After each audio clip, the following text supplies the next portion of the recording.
한국경제TV 생생한 실전 투자 정보 와우퀴. 월 5,000원 커피값으로 투자 정보가 내 손 안에 배달됩니다. 와우킥 N에서 만나요. 네, 매크로인사이트 시작해 보도록 하겠습니다. 이충광 레그넘 투자자분 대표 모셨습니다. 대표님 안녕하세요. 반갑습니다. 안녕하세요. 네, 시장이 가장 주목했던 엔비디아 실적으로 이야기를 열어보도록 하겠습니다. 엔비디아 3분기 실적 어닝 서프라이즈격으로 좋았습니다. 시장이 기대했던 4분기 향후 가이던스도 시장 컨센을 웃돌면서 상향 조정이 됐는데 자, 이렇게 실적을 두고 해석이 계속해서 바뀌고 있습니다. 어제는 좋았다고 했다가 이제 다시금 또 버블론이 커지고 있죠. 대표님은 어떻게 해석하셨습니까? 엔비디아 실적. 좀 뜬금없는 말씀일 수도 있는데 지금 한 2, 3주 됐죠. 시장이 지금 빠졌다 회복했다 빠졌다 회복했다. 그래서 어제하고 지난주 큰 폭 두 번째인데 이 시장의 그 투심 내지는 에너지가 좀 약하게 하는 원인이 실적이나 뭐 AI 버블론 여러 그 언급들을 많이 하는데 저는 결국 유동성 문제라고 봅니다. 우리가 해묵은 얘기로 주식이든 채권이든 모든 자산, 가격을 갖고 있는 자산들은 그걸 살려고 하는 유동성, 돈의 흐름이 흘러 들어가야 가격이 오르는 거잖아요. 아니면 빠지는 거죠. 네. 미국 경제 전체의 지금 유동성이 계속 줄어들고 있어요. 지난 7월 달에 미국 전체 유동성, 그 유동성 프락시라는 게 있습니다.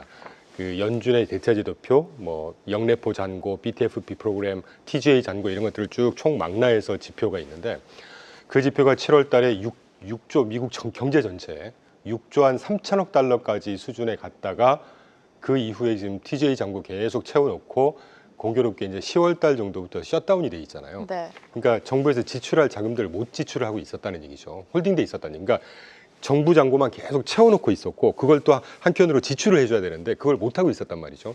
그래서 미국 경제 전체 유동성 프락시로 보는 지표가 아까 말씀드렸던 6조 3천억 달러 수준에서 5조 6천억 달러까지 쭉 떨어져 있습니다. 그러니까 이게 자그마치 한 5천억에서 6천억 달러 정도가 줄어들었다는 얘기거든요. 우리나라 돈으로 따지면 그게 얼마나 됩니까? 이게 뭐 몇백조 정도 됩니다. 그러네요. 이게 시장 전체 유동성이 계속 메마르면서 단기 자금의 지표로 우리가 활용할 수 있는 소파 금리라고 하죠. 소파 금리가 그 연준의 이펙티브 레이트라고 해요. 페더럴 이펙티브 레이트 EFFR이라고 하는데 정책 금리가 지금 3.75에서 4% 정도 책정이 돼 있잖아요. 그 하단인 3.75 정도 수준에서 단기 자금에 자금 융통하고 빌릴 때 금리가 형성이 되는데 그 금리가 지금 3.75 그러니까 정책 금리 하단 대비 지난 10월 말 현재로 47bp까지 확대가 됐어요. 그러니까 그 말은 이 소파 금리 스프레드가 확대가 됐다는 얘기는 시중의 유동성이 굉장히 부족하고 있다는 얘기입니다. 그러니까 시중의 금융기관이라든가 은행들이 자금을 빌릴 때 더 많은 금리를 지출해야 된다는 얘기죠. 그러니까 그게 반증하는 게 시중의 유동성이 말라 붙어가고 있었다. 그런데 11월 17일로 기억합니다. 어제 오늘까지 제가 보니까 17bp까지 떨어져 있어요. 네. 47bp까지 올랐던 것이 떨어져 있다는 얘기는 시중의 자금, 단기 자금 경색이 이제 조금씩 해소가 됐다는 얘기죠. 같은 비슷한 내용으로 10월 31일 현재 TGA 잔고가 1조까지 딱, 그러니까 7월 달에 3천억 달러였다가 1조까지 늘어났다는 얘기는 자그마치 시중의 유동성이 아까 7천억 달러가 계속 말라져 가고 있었다는 얘기거든요. 그게 어제 현재 보니까 9,400억 달러까지 이제 지출을 하기 시작해요.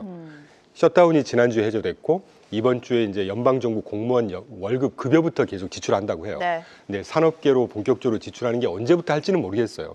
저는 예상인데 그 산업계로 본격적으로 지출하는 그 즈음이 이 시장의 텐션, 뭔가 불안감 이런 것들을 해소하는 트리거 포인트가 될 거라고 보고 있습니다. 네, 셧다운 때문에 유동성이 계속해서 홀딩이 됐었죠. 미국 전체 유동성이 계속해서 줄어드는 메말라가고 있는 점이 시장을 끌어내리는 부담 요인이다라고 언급해 주셨습니다. 우리가 젠슨 황의 발언을 다시 한번 복기를 해보면 현재 보이는 투자 열풍의 밑바닥에는 컴퓨팅 패러다임 전환이라는 구조적인 변화가 있다. 이런 발언을 했는데 이 부분 구체적으로 어떤 의미를 주는지 좀 해석을 해볼게요. 네. 제가 보는 시각에서는 원래 기본적으로 컴퓨터 PC라고 하는 거는 우리가 모든 업무하고 일상생활 하는데 보조적인 수단이었잖아요. 네. 근데 여기에 이제 제너레이티브 AI가 딱 탑재가 되면서 우리가 보통 AI 에이전트라고 얘기하잖아요. AI 비서. 저처럼 그 엔타이 테크놀로지인 사람도 오면서 전화할 때 뭐 빅스비 누구한테 전화해줘 이런 걸 쓰기 시작한단 말이죠. 네네. 아주 비근한 예로 앞으로 이런 세상이 훨씬 더 확대가 될 겁니다. 지금 그 얘기하는 거거든요. 그럼 이게 어떤 의미가 있느냐? 해묵은 얘기로 이미 해묵은 얘기가 돼버렸죠. AI 버블론, 과열, 과잉 투자. 저는 올해 연초에 1, 4분기 실적 발표하면서 오라클의 레리 앨리슨 회장이 분명히 뭐라고 가이던스에서 언급을 했었냐면 자기가 볼 때 지금 현재 AI 초기 인프라 투자 기간인데 한 4에서 5년 본다. 근데 그 AI 인프라 투자 기간도 절반 정도 와 있다. 그러면 AI 초기 인프라 투자가 5년이 됐다고 해서 AI가 끝난다는 얘기가 아니고요. 인프라 투자가 마무리가 되면 그때부터 본격적인 범용, 확장, 성장을 한다는 얘기죠. 거기하고 좀 맞물려 있는 얘기라고 봐요. 그러니까 조금 길게 확장해서 보면 물론 어떤 산업이든 초기에 과열 투자 뭐 이런 것들이 어느 순간에 버블 영역에 도달을 네. 하겠죠. 그런데 지금 섣불리 이건 과열이고 이게 실제로 나중에 캐시아웃으로 우리가 그 투자한 비용을 뽑아낼 수가 있을지 하는 우려는 조금 성급한 우려라고 보고 있어요. 지금부터 한 1, 2년 있다가 걱정을 해도 늦지 않는 네. 지금 아까 컴퓨팅 사이언스 뭐 전환이라는 게 이제 그런 의미를 갖고 있다. 그래서 거기서 내포하고 저희가 투자 전략으로 좀 뽑아낼 수 있는 내용은 아까도 거듭 말씀드리지만 AI가 이제 보편화되고 본격적인 성장을 하기 위한 초기 인프라 투자 기간에서 지금 약간의 어떤 노이즈 정도다라는 인식을 저는 갖고 있습니다. AI 버블론이 계속해서 시장에서 고개를 드는 이유도 여기에 있는 것 같습니다. AI에 대한 투자가 지금 쏟아지고 있는데 시장에서는 그래서 실질적인 수익은 언제쯤 우리가 얻을 수 있냐 이 부분 가장 근본적인 우려를 계속 제기를 하면서 투심을 짓누르고 있는 상황인데요. 자, 지금 아마존과 마이크로소프트에 대한 투자 의견이 하향 조정되고 있고 마이크로는 자본 지출 계획을 시사한 후에 주가 역시 하락세를 보였습니다. 엔비디아 실적 좋았지만 지금 매출 채권이 너무 높다라는 평가 또 결국에 다시 돌아가서 이렇게 막대한 투자를 단행했는데 우리가 언제 수익 모델을 언제 실질적인 결과를 가지고 올 수 있느냐 간밤 이런 발언으로도 흔들리지 않았습니까? 그러니까 제가 네. 방금 이전 답변에서 말씀드린 대로 그거는 지금 섣불리 걱정을 너무 섣부른 지금 판단이다. 초기 투자 기간이잖아요. 아니 투자할 때 캐시아웃을 못하는 건 당연한 거 아닙니까? 시장은 왜 이렇게 불안해할까요? 아까 말씀드린 네. 대로 유동성이 계속 메말라가고 있다 보니까 매수세가 떨어지는 거예요. 그래서 센티멘트도 영향이 있을 거고 지금 띄워주시는데 우리가 지금 뭐 그 마이크로소프트 투자 하향 조정 그리고 막대한 올해만 해서 뭐 발표한 기관마다 틀립니다. 뭐 4천억 달러니 5천억 달러 정도의 KPX 투자한다고 하는데 제가 대충 그 평균으로 한번 추산을 해보니까 5천억 달러 투자했다면 시장 전체적으로 한 절반 정도가 채권으로 발행을 하는 것 같아요. 아니 막대한 자금을 투자를 할 때 일부는 채권으로 조달하는 게 맞는 것이죠. 그런데 그 채권에 CDS 프리미엄이라는 걸 지금 우리가 CDS 그 프리미엄이라는 걸 계속 언급하고 있는데 그걸 지금 그래프로 보여드리는 것이거든요. 왼쪽 그래프의 빨강색이 오라클의 CDS 프리미엄입니다. 파랑색이 오라클을 제외한 나머지 뭐 메타라든가 구글이라든가 MS라든가 그 친구들의 평균 CDS 프리미엄이에요. 빨강색 오라클은 좀 문제가 달라요. 지금 CDS 프리미엄이 뭐 한 520bp, 530bp 정도가 치솟았다 그래서 조금 우려되는 수준이긴 하죠. 그런데 저거만 보고 이렇게 우리가 자라보고 놀란 가슴 솟고 보고 놀란다고 저 수준을 부도 확률로 치환을 하잖아요. 향후 5년 동안에 5년 내에 오라클이 부도할 확률이 8%입니다. 부도 확률 5년 내에 8%가 뭐 어떤 문제가 되겠습니까? 당장 자금을 조달하면 시장에서 판단하는 CDS 크레딧 디폴트 스왑 레이트는 높아질 수는 있겠죠. 어떤 회사라고 다 안정돼서 자금을 조달할 수는 없단 말이에요. 그런데 나머지 회사들 노란색 그래프를 보시면 평년 수준보다 비이상적으로 높아진 수준이 아니란 말이에요. 그동안에 투자 등급 평균보다 굉장히 낮게 조달할 수 있는 금리가 시장 평균 정도 올라온 겁니다. 그러니까 이걸 갖고 너무 확대해서 갈 필요는 없다는 얘기고 부가적인 설명으로 오른쪽 그래프가 저 회색 보시는 그래프가 미국 전체 투자 등급 회사채의 스프레드거든요. 지금 그 밑에 빨강색, 파랑색이 왼쪽에서 보여드리는 거 그대로 치환해서 그 대입한 건데 빨강색, 파랑색 프리미엄, CDS 프리미엄이 많이 올랐다고 해도 투자 등급 채권 전체 CDS를 인덱스화한 게 CDX라고 해요.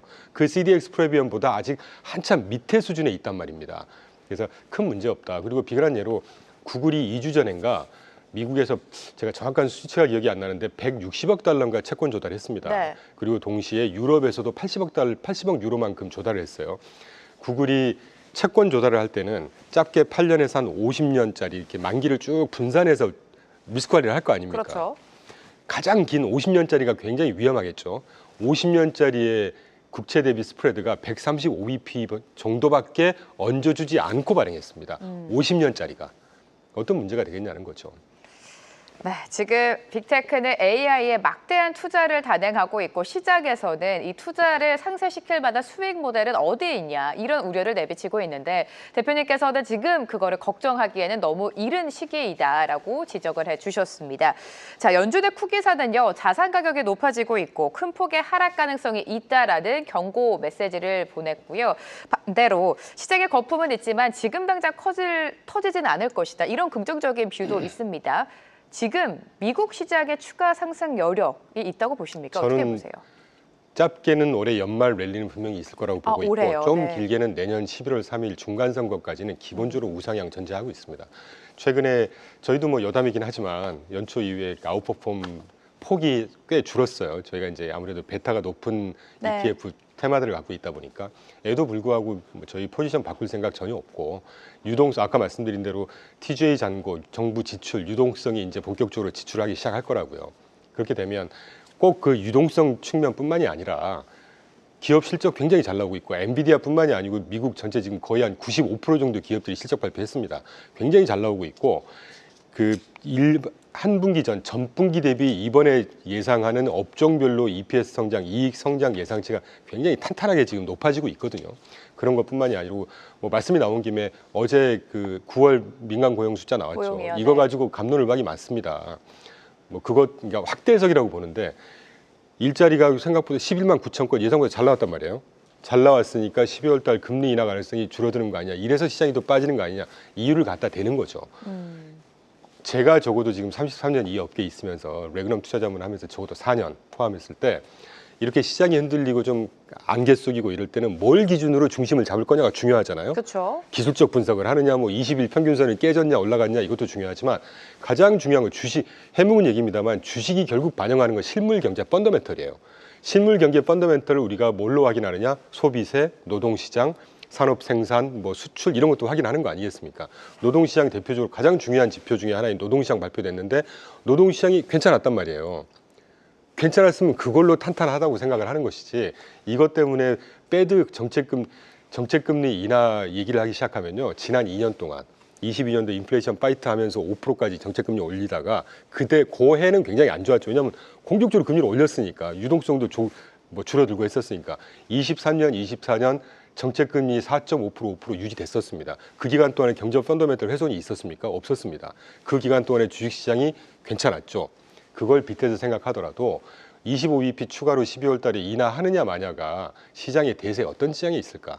반면에 펀더멘털이 확고하게 좋아지는 모습이 보이잖아요. 그리고 아틀란타 연방은행에서 지금 실시간으로 발표하는 그 다음 분기 실시간 GDP 성장 예상치가 3.8, 3.9, 지난주 4.0이었다가 이번에 4.1로 다시 상향 조정했습니다. 네. GDP 성장률 탄탄하게 나오고 있잖아요. 그럼 모르겠습니다. 제 말씀이 틀릴 수도 있고 맞을 수도 있지만 적어도 제가 30몇 년 동안 지금 경험한 바에 의하면 경기 펀더멘털, 실물 경기 펀더멘털이 탄탄할 때는 결국 주식시장은 단기 흐름에도 움직임에도 불구하고 다시 수렴을 하더라는 것이 제 확고한 믿음입니다. 네, 지금 시장의 변동성이 워낙에 크고 투심이 위축되어 있기 때문에 이렇게 하나하나에 크게 반응을 하고 있는 것 같습니다. 결국에 가장 중요한 거는 펀더멘털을 봐야 된다. 어젯밤에 고용 보고서가 나왔는데 그래도 생각보다 좀 양호했다. 그리고 GDP 성장률도 견조하게 흘러가고 있는 점을 좀 긍정적인 포인트로 체크를 해주셨습니다. 그럼에도 말씀해 주신 것처럼 지금 시장은 고용이 나쁘지가 않았기 때문에 12월 FOMC의 금리 인하가 아니라 지금 시장의 예상처럼 동결이 되겠구나. 그럼 시장이 또 빠지겠구나. 이런 불안감이 엄습을 하고 있는 것 같아요. 그런데 네. 말씀 중에 죄송하지만 12월 달에 금리 인하 동결 가능성, 인하 가능성 아직은 모릅니다. 두고 봐야 돼요. 그러니까 다시 말씀드리면 동결 확률이 그렇게 높아질까? 일단 두고 봐야 된다는 생각이고 네네. 왜 저는 그렇게 생각하냐면 자료가 있는데 제가 말씀할 때마다 좀 띄워주시면 좋겠는데 네네. 일단 정책 금리를 조정하는 큰 축 기준 두 가지가 물가와 고용이죠. 고용은 뭐 아직은 탄탄하다고 할 수는 없지만 뭔가 저변이 약해지는 것 같긴 하지만 그래도 단기적으로 잘 나왔어요. 나쁘지 않았다. 뭐 네. 일단 그렇다 치고 물가가 또 중요한 축이잖아요. 최근에 그 뭐 지방 연은 총재 12분 그리고 그 그러니까 연준 이사분들 한 5분들이 일색으로 한 2-3분 빼놓고 다 매파적인 발언을 하고 있습니다. 그 공통된 내용이 물가가 아직 우려할 만한 수준이다. 그래서 물가가 어떻게 될지 모르겠으니까 금리 동결하는 거 신중해야 된다. 이런 얘기란 말이죠. 그런데 뭐 저 같은 사람이 그렇게 대단하신 이코노미스트 분들에 따라갈 바는 안 되겠지만 지금 보시는 여러 가지 제가 몇 가지 근거를 좀 보여드릴게요.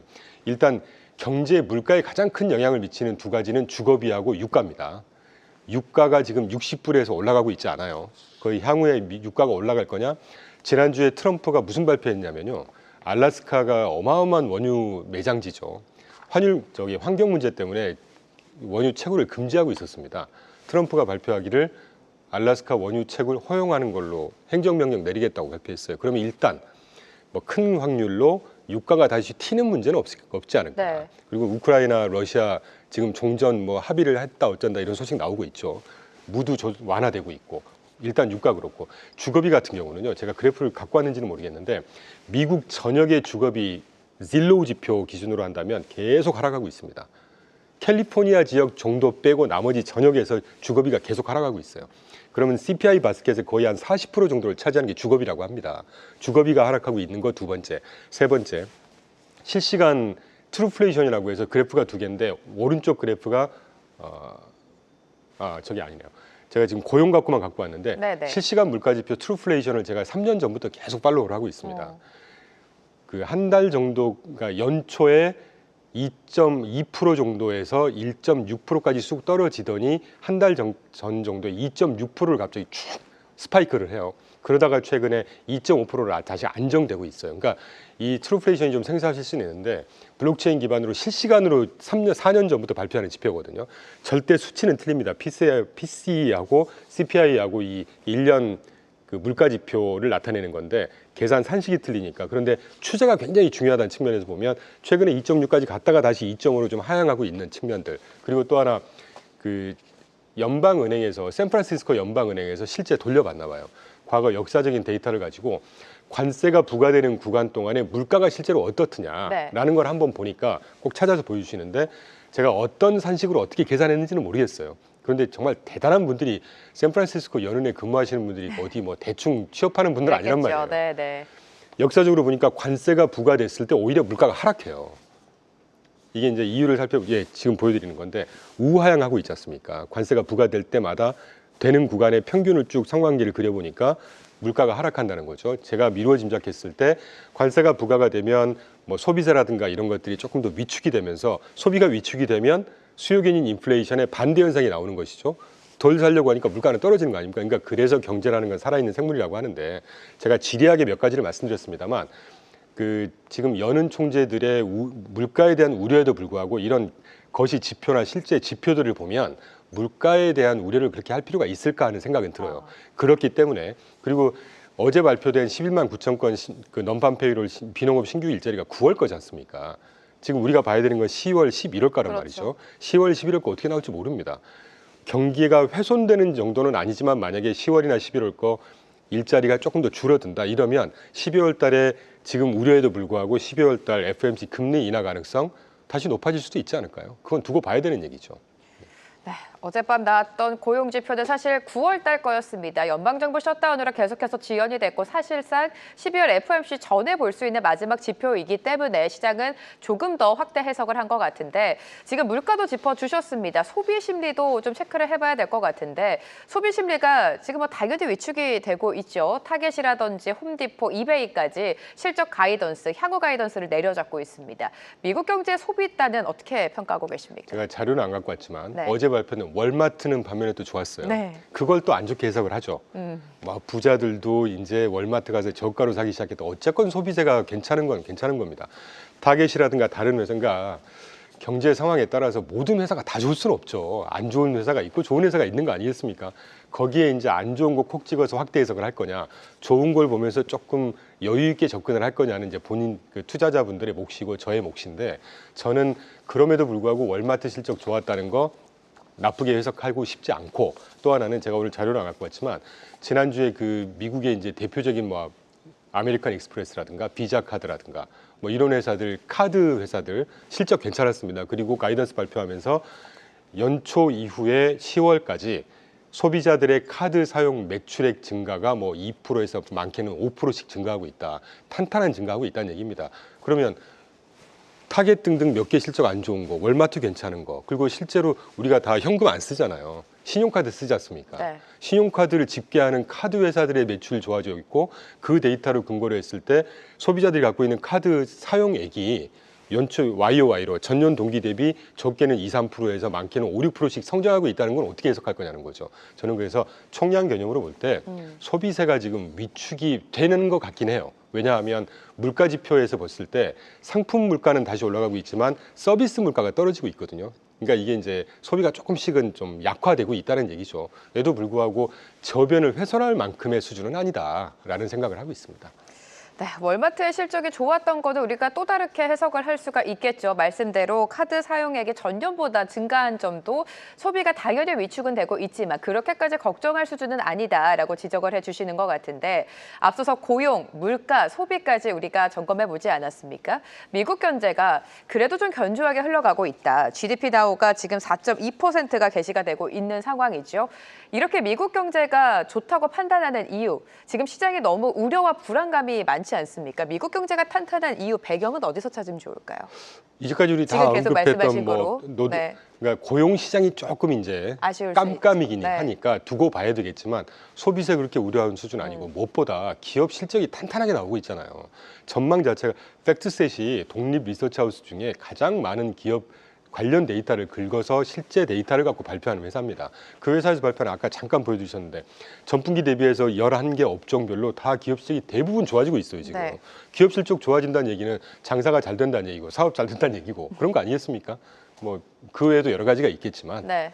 그 정도 생각하고 있죠. 네, 빅테크 특히 기업들의 실적이 좋아지고 있는 점도 당연히 긍정적인 포인트지만 시장은 좀 흔들리고 있습니다. 단기간에는 시장의 변동성이 클 것으로 예상하고 있고요. 12월 FOMC로 돌아가서 금리가 인하가 될 건지 동결이 될 건지 앞으로 시간이 남아 있기 때문에 조금 더 지켜봐야겠지만 어떠한 결정이 나오더라도 시장의 출렁임은 어쩔 수 없을 것이다. 이런 분석이 있습니다. 앞으로의 미국 자산 시장과 함께 금리 동향까지 마지막으로 점검해 주시죠. 금리는 사실 뭐 그때 발표되는 거에 따라서 움직이기 때문에 그런데 원론적으로 이렇죠. 펀더멘탈이 강건하면 견조하면 금리는 빠지지 않는 겁니다. 근데 그걸 금리가 안 빠질 거라고 해서 확대 해석하고 부정적으로 영향하는 거는 조금 섣부른 좀 의미 없는 반응이다라는 생각을 하고 있고 미국 경기가 어떻게 될지 모르겠어요. 근데 경제라고 하는 거는 수만 가지 요소가 믹스가 돼서 굴러가는 거잖아요.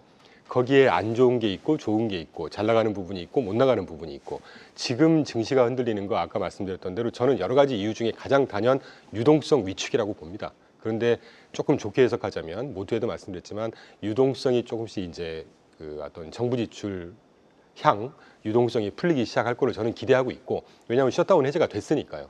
그리고 기업 실적 여전히 탄탄하고 다만 최근에 흔들리는 건 많이 올랐잖아요. 네. 지난 2월 트럼프가 입각하고 나서 관세 문제 들고 나와서 4월 2일 날 판때기 관세 결정적으로 때리고 나서 4월 8일까지 S&P 500이 2월부터 4월까지 장마지 19.8% 빠졌습니다. 4월 8일 전저점부터 최근까지 흔들리기 전까지 누적으로 40% 가까이 올랐어요. 40% 가까이 오르고 어제까지 보니까 전고점 중에 한 4% 빠졌거든요. 지금 S&P 500 기준으로.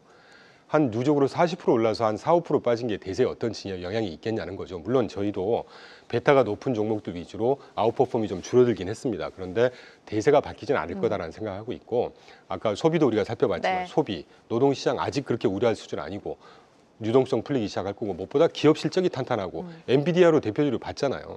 그리고 마지막으로 중요한데 제가 언급을 안 했는데 그 AI 버블론 관련해서 문제의 핵심 두 가지가 지금 AI 칩 자체가 실제 수명이 2, 3년 정도밖에 안 되는데 5, 6년으로 확장해서 지금 감가상각을 쭉 이연해가지고 이익을 과대포장했다. 마이클 버리가 쓸데없는 얘기했죠. 2020년도에 나온 엔비디아의 A100, 네. 앰페어 기반의 A100 반도체 5년 됐습니다. 그리고 2016년도부터 출시되긴 했지만 2015년도에 그 출시가 됐던, 그러니까 공식적으로 사용이 시작했던 그 구글의 GPU죠, TPU. 그게 지금 10년 됐거든요. 이 A100하고 TPU 5년, 10년짜리가 최근까지 완판되고 있다고 그래요. 그리고 오면서 제가 언론을 들어보니까 어젠가요? 그 젠슨 왕, 엔비디아에서 네. 그 노후화된 AI 칩들 거기에 뭐 소프트웨어 업그레이드를 해가지고 사용 연한을 길게 해주는 업그레이드를 했다고 합니다. 이게 지금 우리가 마이클 버리가 얘기하는 과대 해석이고 저는 아니라고 봐요. 가격이 많이 오른 거에 대한 유동성 때문에 촉발된 단기 조정, 변동성 정도로 보고 있습니다. 저가 매수 기회로 활용할 수 있다는 말씀으로 가름을 하죠. 네, 금리 인하가 사실 무조건적으로만 좋은 거는 아닙니다. 펀더멘탈이 탄탄하다면 금리 인하가 나오지가 않겠죠. 하지만 지금 유동성이 점차적으로 메마르고 있고 단기간에 가파르게 상승하기 때문에 지금의 조정은 불가피하지만 앞으로의 유동성이 풀릴 거고 기업들의 실적이 좋다. 일단은 상승 추세는 꺾이지 않을 것이다. 저점 매수 구간 활용해 보자라는 전략까지 오늘 탄탄하게 세워주셨습니다. 이충각 레그넘 투자자문 대표와 오늘 이 시간 함께했습니다. 고맙습니다. 네, 감사합니다. 계속해서 다양한 경제 이슈를 알고 싶다면 구독과 좋아요, 알림 설정 부탁드립니다. AI 캐스터 권미정이었습니다.